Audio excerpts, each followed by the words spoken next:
Над 20 невладини и граѓански организации, но и голем број жители на градот Скопје, кој патем еден од најзагадените градови во Европа, се собра овде пред владата на Република Македонија, од каде ќе го започнат мировниот марш за почист воздух. Граѓаните бараат од владата конечно сериозно да се фати со ова прашање и да почне да го решава еколошкиот хаос во државата. Промени се бараат во неколку сегменти, но за тоа конкретно кои се барањата на граѓанскиот сектор, разговараме со господинот Драги Змјанац, основач на првата детска амбасада Мегјаши. Господине Змјанац, добар ден и добре дојдовте во вестите на телевизија 24.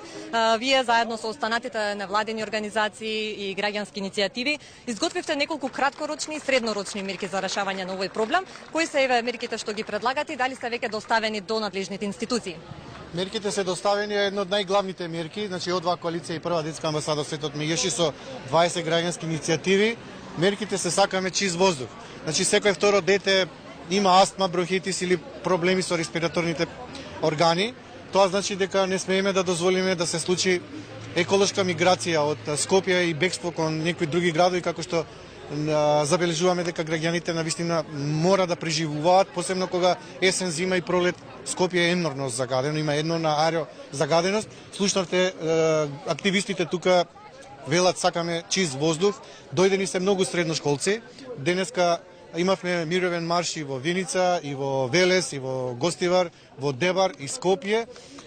Сметаме дека само на тој начин што ќе извршиме политички притисок оваа власт сериозно да ги земе предвид нашите мерки, како што кажавте, среднорочни, краткорочни, но и долгорочни, испорачани се минатата недела до Министерството за животна средина.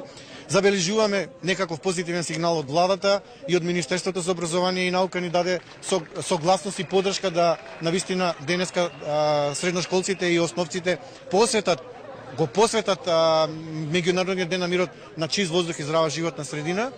И доколку се случи промена, ние ќе ги пофалиме и народните пратеници и владата, но доколку нема исчекор напред и не се испочитуваат нашите барања, ние ќе се јавиме повторно, ако не со марш, со протест, и ќе ги подсетиме дека сме тука и дека само на тој начин, дека ова е животно прашање, дека не само нашите деца, туку и сите граѓани го е загрозено уставното право и правото на живот. Доколку не се сериозни во намерите кои ние ги испорачавме, ќе не гледаат почесто пред влада. Така, мотото на денешниот марш е сакаме развој, но не по цена на здравјето. Која е цената што граѓаните ја плаќаат? Знаете што, значи има голема цена во стварување, има профит и се забележува дека има доста институции, би рекол бизнис корпорации кои остваруваат профит на сметка на здравјето на луѓето, но цената што луѓето ја плаќаат за миграција од другите градови во Скопје и кои живеат во Скопје, ја плаќаат многу повеќе отколку што средствата кои ги заработуваат може да им обезбедат превенција од проблемите кои со седењето и работењето во Скопје можат да ги санираат. Ќе кажам, Скопје станува многу урбано, станува многу индустриализирано, многу населено. Едноставно Скопје не може да диша.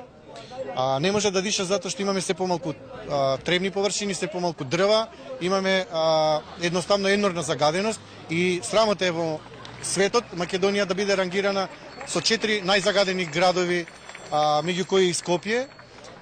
Тука со нас е и Тетово, тука со нас и другите градови ни даваат поддршка. Сметам дека владата мора сериозно да ги земе нашите мерки во предвид и покрај тоа што ни нудеа за време на маршот и пред маршот, вчера имавме пресконференција тука да соствариме средба со нив.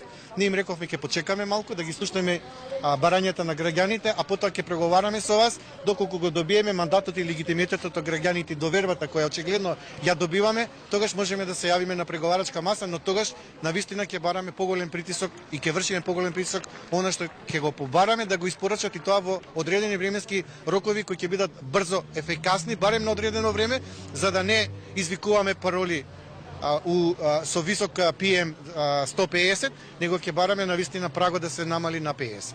Така, и токму во тој контекст и моето следно прашање, значи граѓаните и претходно со години назад алармираат за овој проблем. Колкав беше слухот на надлежните институции до сега од една страна, но и од друга страна колкава е и одговорноста на самите граѓани, посебно еве во вакви акции за да се вклучат, за да извршат нели притисок врз институциите? Всушност нас граѓаните со нивното присуство ни даваат како граѓански организации иницијативи да извршиме притисок над државните институции и тоа е она што нас не радува и ни дава охрабрување да продолжиме. Но она што ќе кажам дека правото на живот и чиста животна средина е загарантирано со уставот.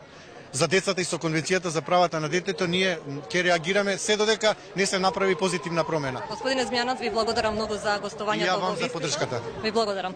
Како што кажавме, мировниот марш за почист воздух започнува одовде од пред владата на Република Македонија, се маршира и во другите градови низ Македонија. Еве како што гледаме, граѓанските организации, граѓаните се мобилизираа, останува да видиме дали и колку надлежните институции ќе се мобилизираат околу овој проблем.